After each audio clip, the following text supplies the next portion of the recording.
Hi, this is Greg McLaughlin from the Rebel Base Card Podcast, and you are listening to Star Wars Reactions, elegant discussion for a more civilized age. There's been an awakening. Have you felt it? In 1977, George Lucas formed a legacy. The Force is with me, and I am with the Force. Inspired by mythology, his saga has become a passion for many. Feel the Force around you. His legend has become our story. It's true. All of it. One of resistance, We are the spark that'll light the fire that'll burn the First Order down. rebellion, Rebellion is built on hope. and redemption. I am a Jedi, like my father before me. This is Star Wars Reactions. Remember, the Force will be with you. Always. Hello and welcome to Star Wars Reactions. We're back for another action-packed episode. Oh Lord, is it ever action-packed? And it's gonna be a doozy for sure, just like the most recent episode of the Acolyte. So let's get the players on the board and let's start talking. Of course, my name is Aaron Harris. I am one of your hosts here, and joining me as always, my co-host, the man with the most, the David Motters. David, brother, what's up? Oh man, this episode is what's up. And I almost was going to say for the first time, Aaron, that I'm almost not ready to react to this. There's so much. I don't even know what to say, but I am ready to react. I'm ready to react. Can't wait to do it, and can't wait to talk Acolyte and Star Wars with our guest here. Absolutely. And joining us, because, we can't just talk about this episode just with me and David. This one is so intense and so complex. We had to bring in a partner in crime. And joining us is a returning guest. You heard her recently when we were talking about Ahsoka, or the Bad Batch, excuse me. And so making her return to the show for the second time in just a couple months, Samantha Kacho. Samantha, welcome Hello. back. Yes, yay. Much sooner this time. Yes, definitely. I told you we were going to make it sooner than later. So Yes. So glad you're able to join us for this episode. Yes. This, of course, we are discussing the 5th episode of The Acolyte, which is entitled Night. It was released on June 25th of 2024, written by Cor Adana and Cameron Squires, and directed by Alex Garcia Lopez. Synopsis for this episode, ripped straight from StarWars.com, reads: as Osha recovers from the blast, she awakes to see the stranger fighting several Jedi with ease. On Jedi Master Saul's command, Jedi Knight Yord Fandor escorts Osha back to the ship while Saul remains to challenge the stranger in a duel. Elsewhere in the forest, May hears the Jedi calling her sister's name and takes Kalnaka's saber to follow the voices. But when she happens upon the fight between her master and Saul, she finds herself in a battle with Padawan Jecki Lan, who is intent to wrest May for her crimes. In the darkness of night, many die in battle in the forests of Kofar, and a shocking truth is revealed. But with some help from Pip, Osha successfully creates a diversion, sending multiple Umbra moths swarming toward the stranger, thanks to the little droid's light. And a new day dawns. Osha and her twin May face each other for a tense reunion. Mm-hmm. So, and it was a tense episode. So let's jump right in with our initial reactions. Samantha, you're our returning guest. I'm going to give the floor to you first. What were your initial reactions to the episode Night? I gasped like 4 times. I don't do a lot of gasping, I feel like, in a lot of my television. Maybe not since like Game of Thrones, years and years ago. But yes, there was a lot of gasping going on because of just the fact that the plot went where it went and it did so quickly, because so many things that happened, I figured, okay, that could happen at the end of the season, but to happen right here in episode 5 I just give Leslie a lot of credit, Leslie Headland, for just kind of barreling through in this way with her storytelling. There's no beating around the bush. And so I can get into all the spoilers and everything already. If you want to. So I'll just say I just was not expecting those deaths, and then let's see, we got twin shenanigans. It was a really big week for twin shenanigans on television. If you also watch House of the Dragon, and then also for how short it was again, but everything was done, in a very metered manner. I mean, all of this in like 29 minutes is astonishing to me. And it's a lot. So there was an Entertainment Weekly article saying it was like Fury Road, which in a sense it is, because this is just nonstop fighting and you're losing pretty much all your Jedi. You're thinking, oh, just the red shirts are going to go, and narrator voice. It was not just the red shirts. And getting your stranger unmasked, and then how the episode ended with May and Osha switching places. So that's a lot in that span of time, and to do it in that manner, in such a, there was a lot of brevity to everything, but nothing felt like it hit short, if that makes sense. So yeah, gasps. That was my reaction. Gasps, all the gasps. I definitely get you, and I understand that, because I gasped a ton, and I have to say, congratulations. You beat me to the Star Trek red shirt comparison. I mean, that was everywhere. Yeah. Oh, and my one other thing for my reaction, Manny Jacinto's arms. That's the other one. That's pretty much gasp and arms were my thoughts. Yes. Oh yeah. He's got some good arms. Great arms. He's got some guns on him. David, how about you, brother? Well, I know, more gasps, right? I was blown away by this episode. The lightsaber battles, hand-to-hand combat were utterly incredible. I think, we learned who the stranger is, kind of, I have so many questions about him, the Sith, is he a Sith master or Sith apprentice looking for an acolyte? Mm-hmm. Also, Right Soul was about to tell Osha and really the audience what happened on Brendog, but he's stopped by a stun blast. I have questions now about May's plan and motivations. I thought Osha was the most important thing to her, but leaves her to be found by the stranger or Sith. I'm like, okay, all right, May, your sister's the most important thing. Apparently not. You're leaving her behind. Okay, I don't know what's going on. I am curious to see if we get more flashbacks now to flesh out what really happened, to the Coven, and really what the Jedi did or didn't do, and what May and Osha actually did or didn't do. I'm curious about all that. And the other one is, considering the stuff we talk about with the prequels and what's known or not known, is, will anyone live? Meaning, will Saul, will May and Osha, will any of them live to speak about this to the Jedi and those in the Jedi Temple? So a lot of questions answered and a whole lot more put out there. So well said. For my initial reactions, if you really truly want to know my initial reactions, it was this. Holy wow. I mean, literally, I sat there when it went off after because you got to understand my week. I ended up, this was released Tuesday night.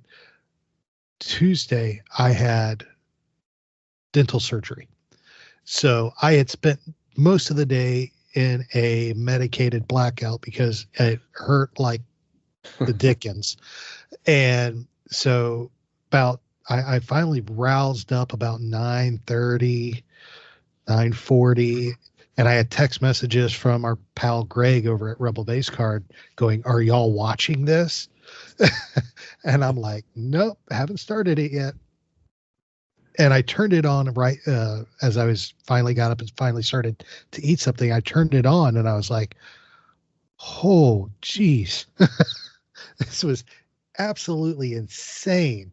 And I'm going to go as far as to say this is probably one of the greatest live action episodes in Star Wars history. Period. This is easily in the top echelon of episodes that they have done live action for Star Wars. I absolutely loved it. I was totally shocked, like you, Samantha, that we had a Rogue One level bloodbath. Yeah. Because I was not expecting that. Then, of course, the reveal of the stranger was just, I should have been surprised, but I wasn't, because my gut was telling me that's who it was. So it was perfectly played out, but easily predictable at the same point. But besides that, it was absolutely fantastic. I didn't think they were going to top last week's episode, and oh geez, hands down, they topped it. Again, they left us with more questions than they did answers, and I just have to say, bravo, Leslie, you killed it. This was, I am like, I wanted the next 3 episodes to come, and now I just am like dying to get the next 3 episodes, because how they have a lot of momentum to carry into these final 3 episodes. It's only 3 episodes left, y'all. Yeah. I don't, my heart can't take that, man. So let's jump into some talking points here as we move the discussion along on Night.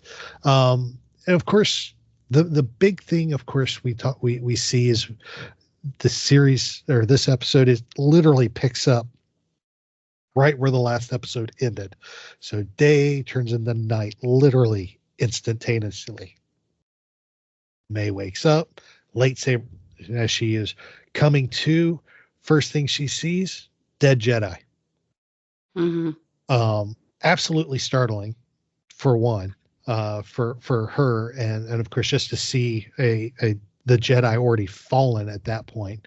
Then of course she gets up on her feet. She can see the battle ensuing there in the distance, as multiple Jedi are just going left and right at each other, or at the stranger, and again getting cut down very quickly. And I think the first Jedi we see actually killed on screen is the Plo Koon, the female Plo Koon, and I just blanked on her name. But she was the first one I think we saw killed on screen, which was again short-lived for that character, but it was in an insane battle. So I wanted to get y'all's thoughts on this opening sequence, as we literally, she comes to and we are straight into the action without hesitation. How did that hook you into the episode as this started the ball rolling? Either one of you can take that one. I don't care. You want to take it, Samantha? You know, I was actually surprised, but I was not delighted, but I'm glad that it started on Osha first, because it felt very disorienting, you know, like for us, we're going into like in the middle of things now, in the middle of this. So obviously a little bit of it has happened, but I wasn't sure if like when the first scene came up, it would just be all of them fighting. And so I like that we had that moment with her first, because it's grounding us back into her story. And this is happening because of she and May. And then we start to kind of discover everything at the same time that she does. And she sees like, you know, the first red shirt on the ground, and it's like, oh, and like, that's how this is going to go. And then it just kind of continues in, and then we keep stepping further into the deep end. And I think that was really smart to do it that way, because, you know, then, you know, not much later, there's like shish kebab Jedis and decapitations and Cortosis, which I had to look up, even though I've read Thrawn. What is it? Thrawn Alliances, and I have like no memory of any of that. I was like, what's going on here? I have to reread that book. But I think it just helped kind of with that just unease and just confusion of everything. Again, I was surprised. I was like, oh, okay. And then it just kept going. And again, just really impressed with the setup and the planning of everything with this episode, because it does it very efficiently for how short of a time frame we are given as an audience to see it all happen. Mm-hmm. Well said, David. How about you, brother? Well, as Samantha was saying that, something came to me. Like, I was thinking about all the scenes and how quick it was, and I'm trying to pick everything up. I'm watching the stranger battle, all these Jedi, all the different color lightsabers. There's trees in the way. And I'm like, get the trees out of the way. I want the trees out of the way. I want to see it. But then I thought about something as I remember there was an interview with Steven Spielberg, wasn't it? And his producer on Saving Private Ryan asked him to film and write the scene where they're invading Normandy.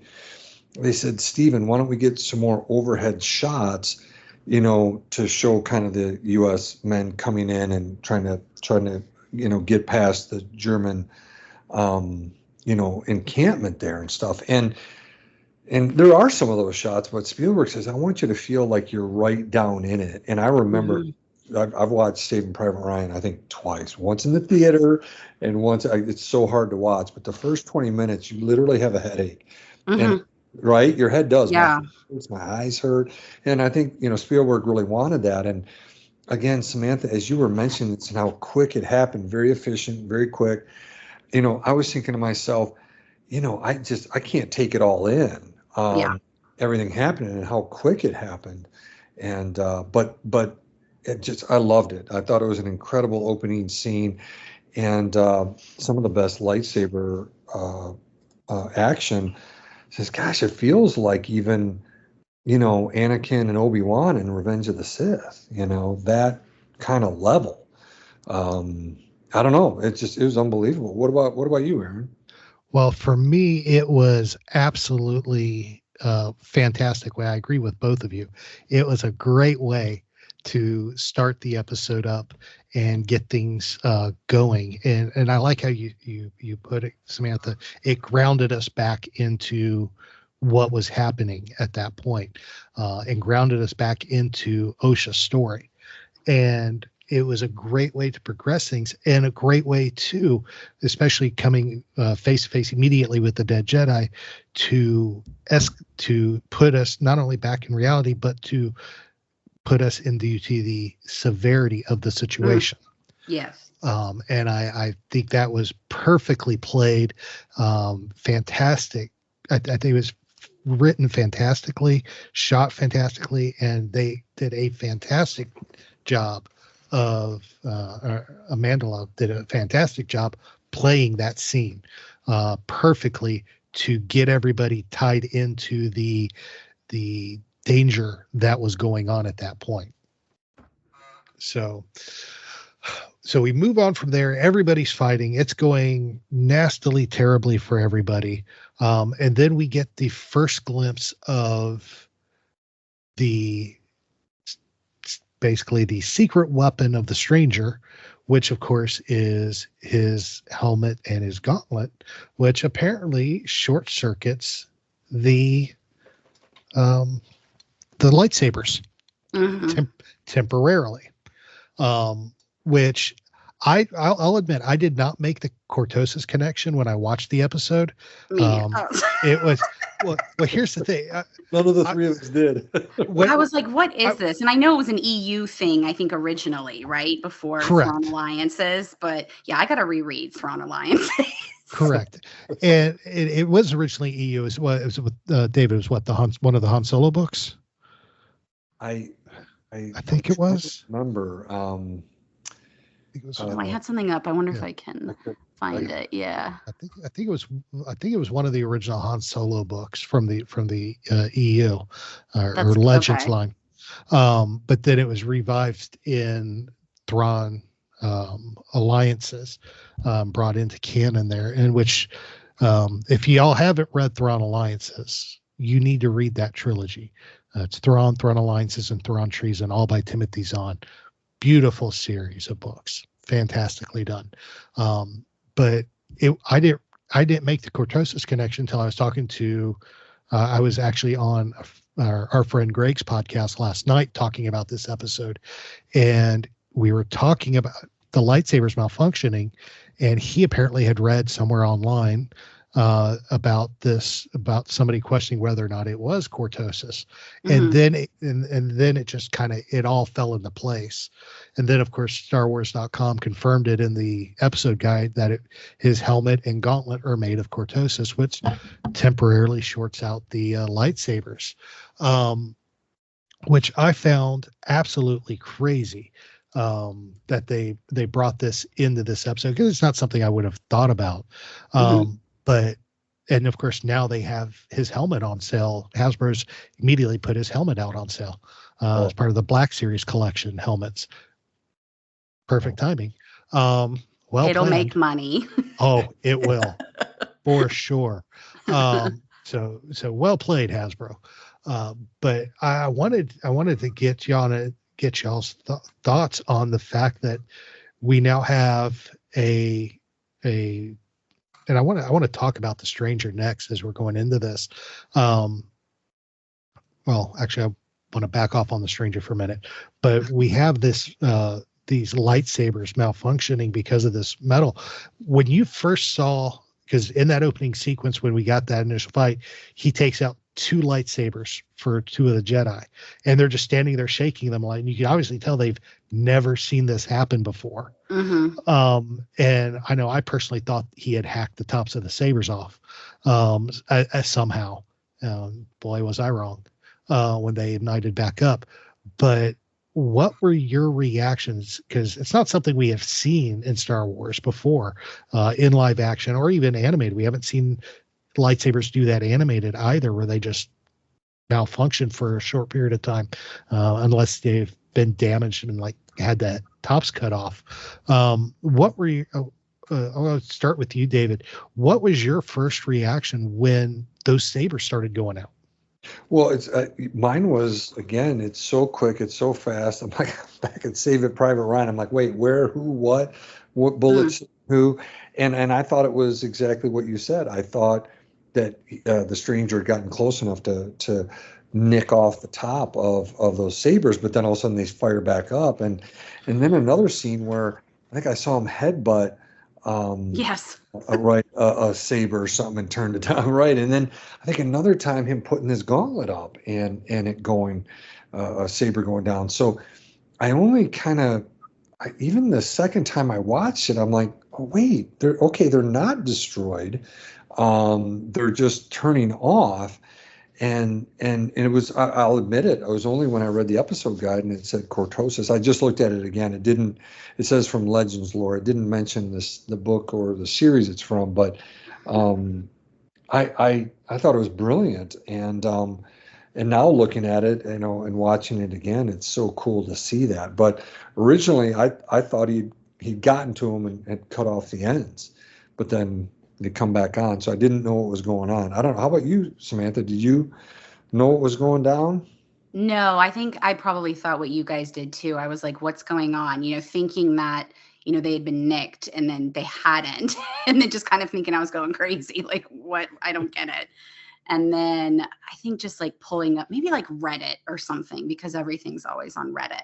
And, of course, then they mentioned Thrawn Alliances, and I'm like, what? And I've only read the book once. And, that was like forever ago. And I'm thinking, how do I not remember this? Like, I really just remember, Anakin and Thrawn being just like snarky to each other, which is fun. But I was just like, I have no memory of this. And so I need to pull the book back out. I love that they did it. I mean, I can see why maybe it hasn't been done in live action since that book, because is it something you don't necessarily want it to become a crutch? It can definitely make your fights more dynamic. And I think for this, that's why it was perfect. But if you do it in everything, it's just going to kind of lose the sheen of what makes it special. But, maybe because of this type of situation, it's something that, people stop doing. I don't know. I just have an interview with Leslie up, and she's saying that she considers it like a finite resource. So, it's not something that can just continually be made like all the time. So I'm sure that'll kind of play in more down the road. But for this right here, I think it just kind of added to that, discombobulation and everything else that was going on. Like David, you had mentioned Saving Private Ryan. Another one that I think of is Master and Commander, like the opening battle of that movie. Oh my gosh. And just kind of like that, and so just it adds to it for us as the audience, besides just the characters as well. We're like, why is their saber shorting out? What is going on? And it makes you have to think, in a very different manner of how you're going to attack and defend. And that's why it makes the Stranger, it makes Khmer, just a very effective opponent. And that's why our Jedi friends do not do very well this episode and they lose. So he's got a lot going on in terms of that, not just an element of surprise, but just little tricks up his sleeve. He has quite a few tricks, as we see later too, with like his Shoto saber and everything else. So I think I said that right, correct? The Shoto. And I know that's a whole thing we can get down the line, but yeah, it just really added to that. And of course, once I knew about it, when I just rewatched the episode a short while ago, it was like, okay, I see it. I get it. And that allows us, on second, third, fourth rewatches to be able to be more aware of. Oh, absolutely. And I will admit, I while y'all were discussing it, I did slip over to our good friends over at Wikipedia, because they know all, see all, and it doesn't have, I'm scrolling through here, and Cortosis, the first appearance of Cortosis in canon was actually not in Thrawn Alliances. Oh, Really? Where does it? I wonder if maybe that's interesting, because that's where I kept seeing it. That's where it was biggest mentioned. Okay. Again, and I don't remember it. Its first introduction in canon was in A New Dawn. Yes, I did. You know what? You're right. Yes, I remember reading about that. Yes, the I do. Baron, the half droid, half human. You're right. Yes. Imperial overseer. Yes. Who was made of his droid parts were Cortosis. Yep. So that would have been John Jackson Miller then, right? Yes, John Jackson Miller. Okay. John Jackson Miller brought it into canon first in A New Dawn. And of course, it was carried on by Timothy Zahn. And apparently he also had mentions in the Dr. Aphra comics too. So, okay. Yeah. So apparently it's been around. Mm-hmm. It just didn't get its live action premiere till this episode. So kudos. Bravo. wow. So one of the things I do want to, I've been dying to talk about since watching this episode, before we get into the Stranger and his reveal and the whole deaths of the Jedis and stuff, but I want to talk about Jecki for a minute, as after she arrests May, the Stranger shows up and they start fighting, and she is holding her own against this as a Padawan against the Stranger. And when her lightsaber malfunctions, she has Kalnakas, which she took from May. So she starts using Kalnakas, not realizing her saber was going to come back. And then the look on her face when she realized she had two functional lightsabers. Oh my gosh. I'm sorry, but as soon as she started wielding those two lightsabers, I'm like, I feel like I'm watching Ahsoka. It was so touching. It took me straight to young Ahsoka Tano in the Clone Wars, just battling it out and holding her own. Because it's just the way, and her grin when that second lightsaber came on was just like, I got you now. And it was, to me, it was a perfect scene. And and I wanted to get y'all's reactions to that, because to me it was probably the most heartwarming part of the episode was her getting a second lightsaber and being excited about it. What were your thoughts on her first fight with the stranger there? Samantha, I'll toss it to you first. I mean, I love Jecki, and so of course I'm so sad that we're not going to see any more of her, because Daphne Keene is just magnetic. And from starting off as Laura and Logan to what she do His Dark Materials. I would take a whole show about her. I mean, she gives me kind of like Obi-Wan vibes. Yes. She's kind of a straight shooter, and she's following what she does, but she's very wise. Her line talking about what we survive, we're not what we lose, we're what we survive. Mm-hmm. So she's somebody who gets it, and she has the empathy and the understanding and the compassion that I think is very necessary to a Jedi, but also having the logic and the understanding of kind of what a Jedi's job is as well. But I think that's why she's able to be as effective as she is.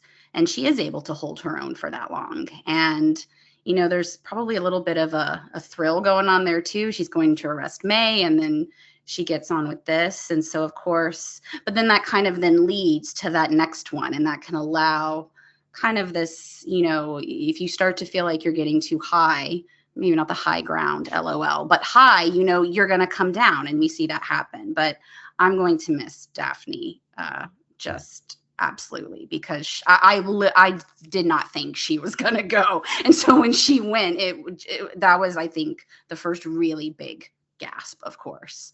Yeah. And she's a phenomenal performer.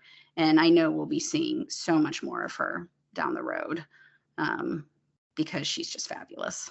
Absolutely. Absolutely. David, how about you, brother? Well, what Samantha said was great. I would say ditto what Samantha said, though I really do mean that. I think the only thing that I would add is that I was going to peel back around to something Samantha mentioned a minute ago, is all the tricks that the stranger has up his sleeve. And, and I just wonder if, Jecki's excitement, she does comes back down. It's almost like her fight with him is almost like a microcosm of the whole thing, meaning that they're just not prepared. It's kind of like, well, I have two lightsabers and I'm in a good way. And then he pulls out, what's the name for it, Samantha? That little it's a Shoto, correct? Correct. Because it definitely was a smaller one. I don't know if it'd be exactly like Ahsoka's.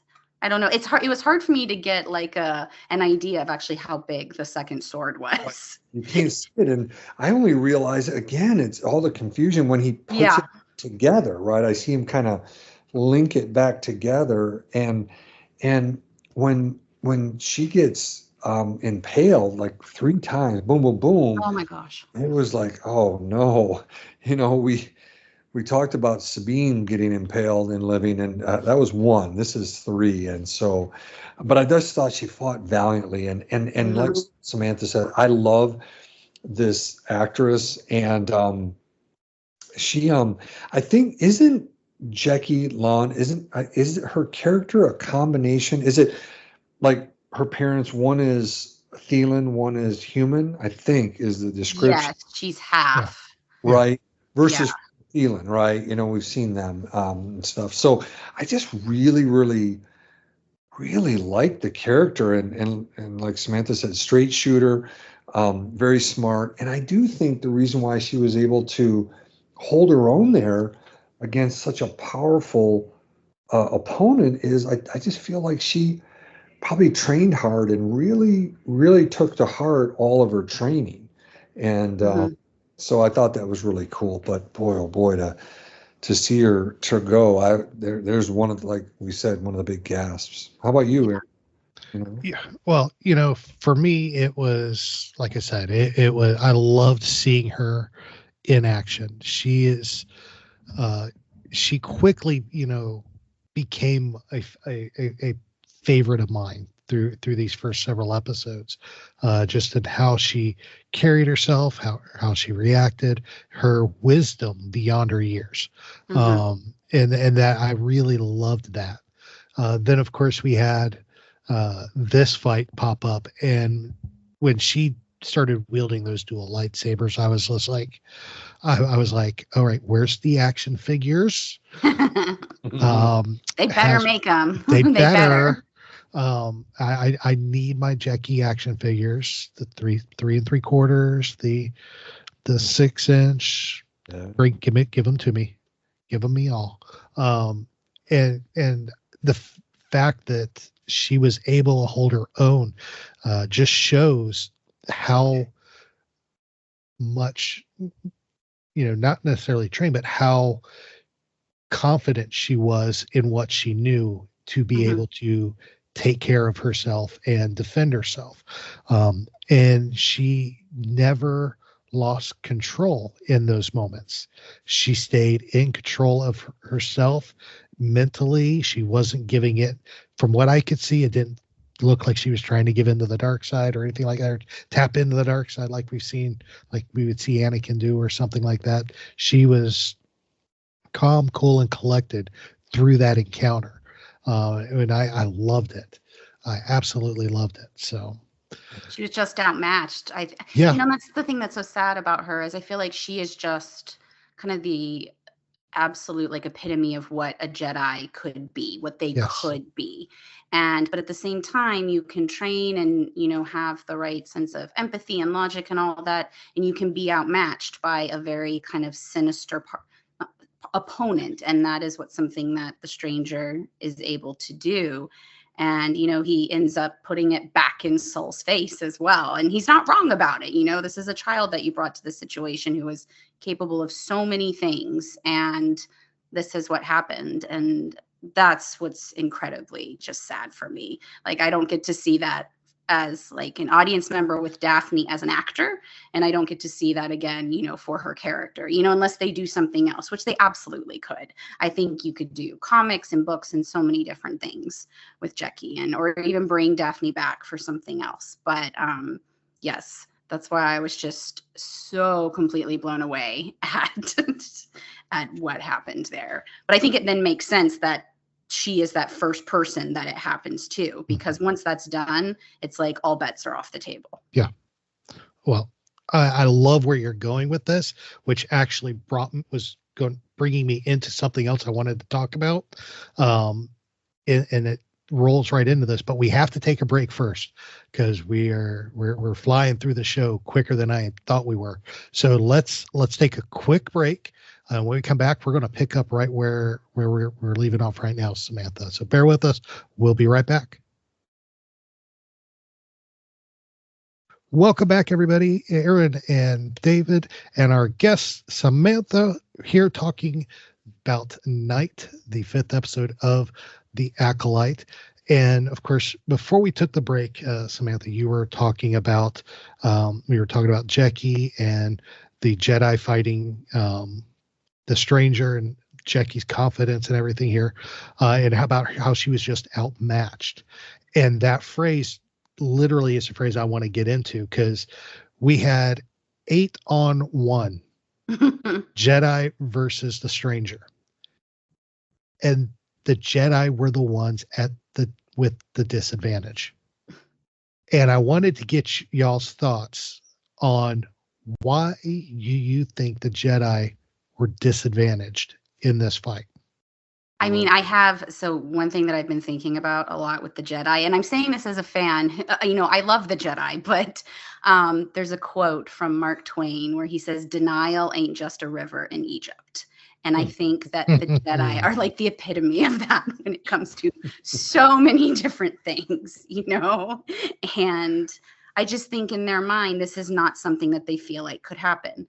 And so it becomes an out of sight, out of mind, and then it'll go away, and that's just kind of what I think. And that's something that is very easily preyed upon. And Khmer is able to do that here.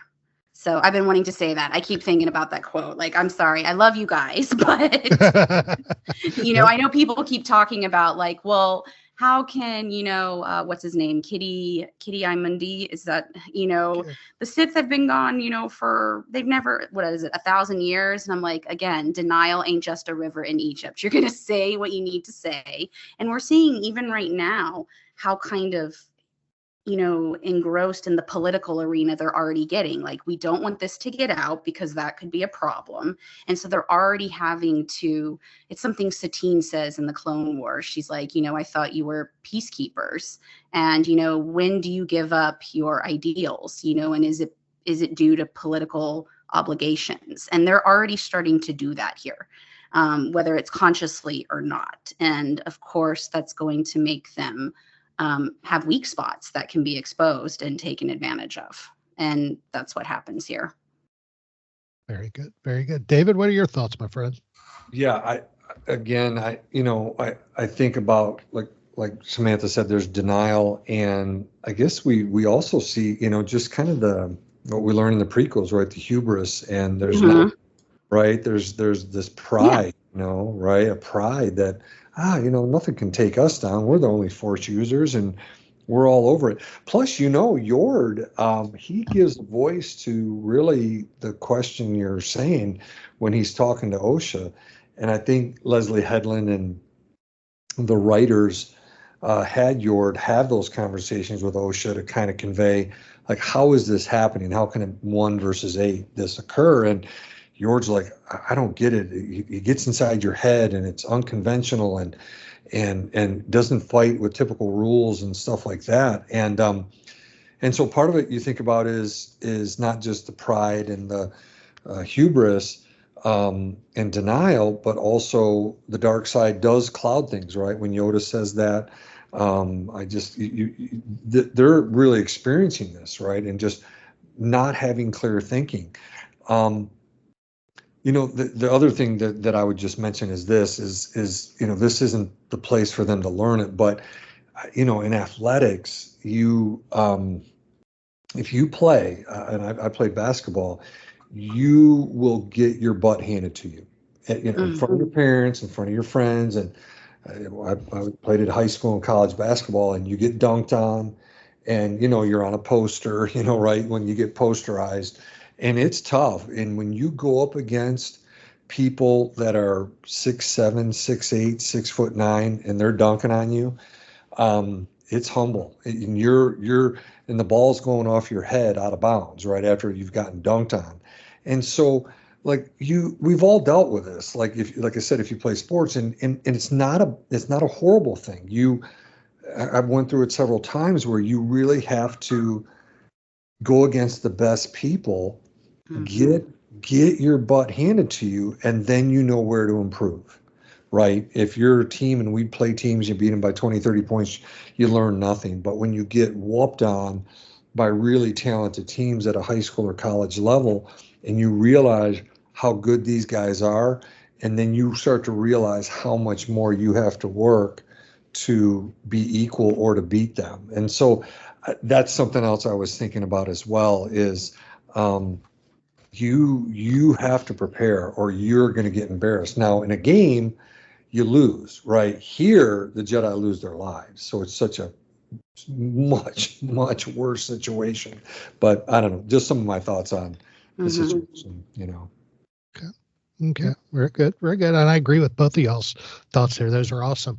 The way I saw it is, and I'm glad you brought up the conversation that Yord had with Osha, because that's where I wanted this to go, because there, and then of course in the scene where the 2 Jedi have their lightsabers disabled, and they're just like in utter shock looking at it, because they've never seen anything like that happen before, or Yord is going, he's never seen anything like it. They don't follow the rules of combat.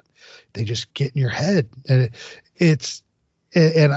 I was actually thinking about this yesterday while I was sitting, while I was at work, of all places work, and I was thinking of this. It's probably why my productivity was down yesterday. But I was thinking about this, and I was like, this supposedly takes place 100 years before the events of the prequels. And of course, in the prequels, they're like, oh, the Sith haven't been around for 1,000 generations. So, of course, we're still looking, several hundred generations since the Sith have been around. So, and they're probably looking at these guys, never dreamed they would have to be in this type of combat with a lightsaber versus lightsaber, or with somebody as equal power to them. They're in a time, they're in they're in the twilight of the High Republic. I mean, they're dealing with the most peaceful time in the Republic. Mm-hmm. So these aren't combat ready Jedi. These are literally, like you said, Samantha, these are legit peacekeepers. Mm-hmm. These are not combat experienced Jedi like we would see in the Clone Wars. So I think that's what played to their disadvantage. Whereas the stranger had been fighting for his life, his whole life. He'd been learning how to fight. He'd been learning how to combat the Jedi. He'd been learning how to outmaneuver, outthink, and trick everybody. He even had May tricked to not even know who he was. So I think that kind of played into their disadvantage, is their experience, their inexperience in actual combat. You said it best, Samantha. You can train all you want, but until you're in it, you're not really prepared. Mm-hmm. And I think that's. Go ahead. Yeah. I was going to say, David, you said something that also made me think of just going like the hubris of them, but also the denial. Oh, first, I also say I always get Mundy's full name messed up. I'm still salty about what he did to Ahsoka in the Clone Wars. So I'm kind of like, whatever. But I'm sorry, Mundy. But the idea too, like going back, like getting inside your head. And Osha says that's something my mother could do. Mm-hmm. And I know a lot of people are probably going to think, oh, the witches, one of them is the master, I don't think it's that, but I do wonder, did he take information? Did he somehow learn from the witches, the stranger, and use that to his advantage and kind of twist it?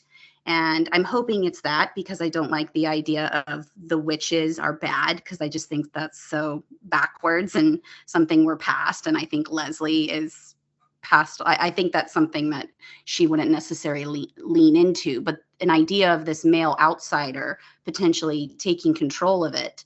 And then, of course, the Jedi in general aren't going to necessarily even think about looking to that, because, they're coming to this village to begin with to test the children. It's like, well, we are allowed by the Republic to do this. This is the way that people should be taught. And so I think that even goes back to with what you said, like our way is the way. So there's not even going to be a conscious thought of what else could currently be happening under their nose. And I think that's something that Khmer definitely took advantage of, because we know there are many ways to access the Force and use it. And they're not all necessarily good or all necessarily bad. They're just what you do with it. And I think that's something that he has done.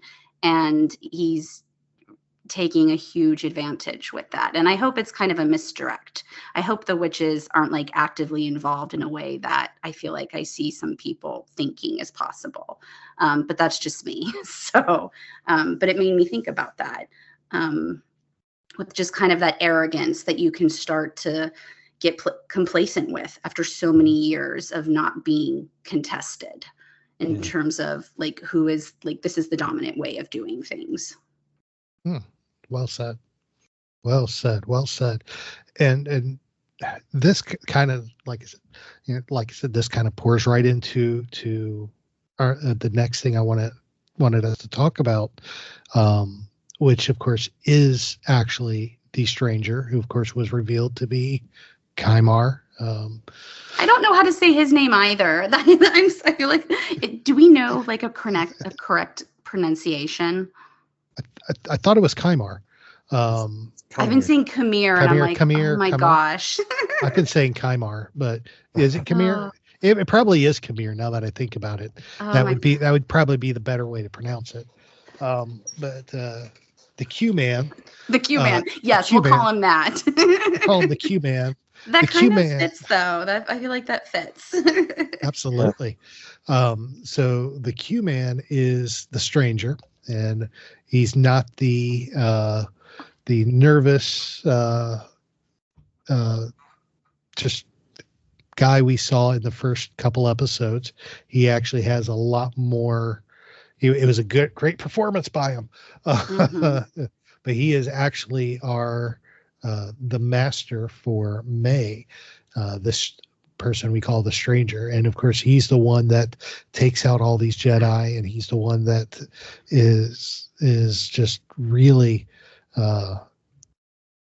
it's a completely different character than the Q-Man, the stranger is, because he is, we see the Q-Man, he's bumbling, he's nervous.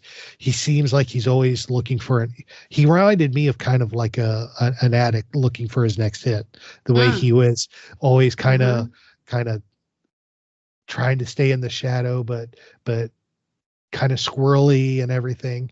But it's the complete opposite is a stranger. He's confident, he's arrogant.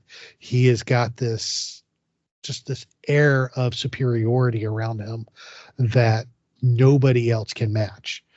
And I love the character itself, but he even goes through and makes certain statements that just prove how cold and uncaring and disillusioned he is. Like when he killed Jecki, and Saul's like, she was just a child, and he's like, oh, that you're the one that brought her. He's not wrong, though. I think I yelled like he ain't wrong to the screen. He ain't wrong.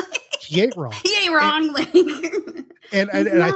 He wasn't, and it was the perfect manipulative move, because then what happens? You see the expression on Saul's face change. Oh yeah, poor Saul. Saul, the guilt then sets in that instead of just anger that the stranger just killed her, it is, well, you brought her here, and he's like, and you see the guilt set in. I did bring her here, because again, it goes back to the inexperience of actually combat of the Jedi, that they would never think about losing their Padawan on a mission like this. And I think that hit Saul hard at that point.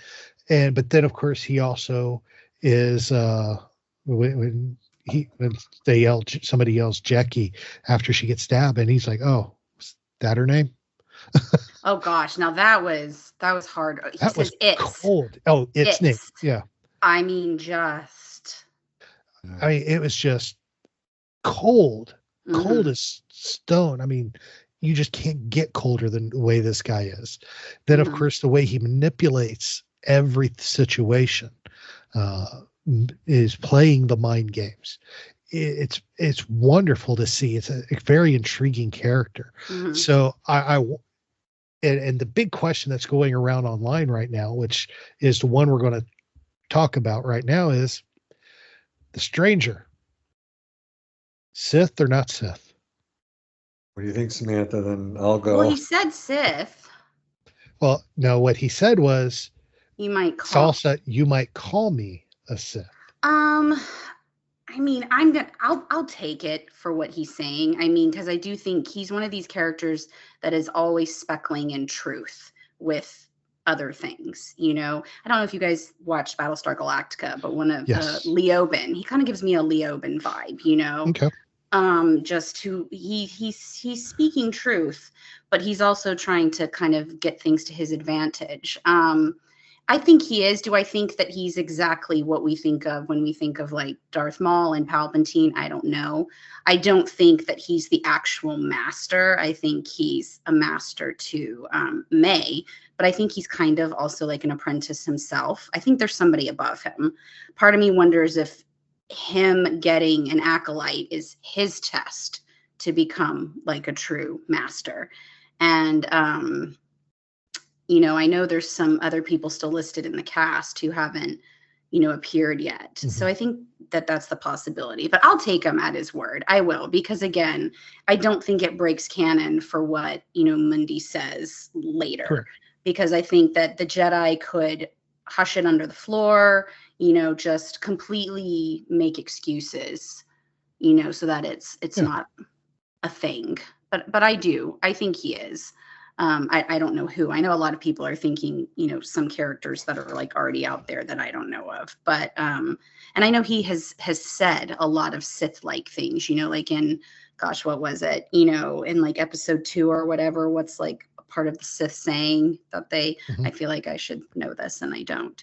But so yeah, I'll take it. And I think that I know a lot of people were kind of frustrated, like, well, that's too easy that, he's the stranger. It's like, that's so simple. And I'm like, a lot of times that's simple. It's not about like the reveal of your antagonist. It's how do your protagonists act around it? What is their response to that situation? And we can see here that it is very disruptive. And so I think it was done perfectly. And again, if that's what he is, I'll take him at it. Okay. David, how about you, man? Yeah, no, he's right under their nose, just like Palpatine was right under. Exactly. Right, he's there interacting with the Jedi every day. Every day. Right. No, I'm the same as Samantha. I think, because Aaron, you and I talked about this. I think that he is an apprentice. He's a Sith. He's an apprentice, and he's looking to get an acolyte, like Dooku was with Ventress, right? And yeah.